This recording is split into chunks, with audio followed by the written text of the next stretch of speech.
good morning. I'm here to talk about the power of gratitude. And what I'd like to start out with is, what are some of you grateful for today? Just popcorn style. My family. Family. Friends. Friends. Air conditioning. Air conditioning. Great.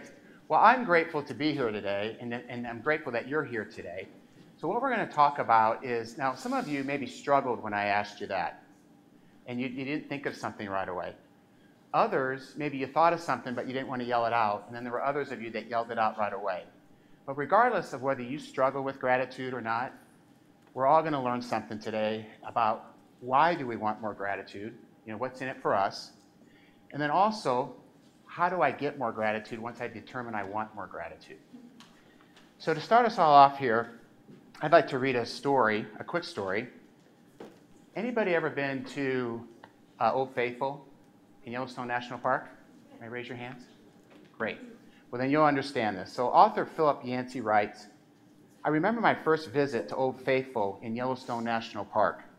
Rings of tourists surrounded the geyser. A large digital clock stood beside the spot, predicting the next eruption.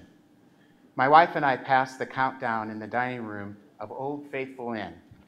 When the geyser went off, we tourists oohed and ahed and clicked our cameras. A few spontaneously applauded. But glancing back, I saw that not one single waiter or busboy looked out the huge windows. Old Faithful, grown entirely too familiar, had lost its power to impress them. So here's the question. Why do we lose our sense of gratitude and begin to overlook the goodness in our lives?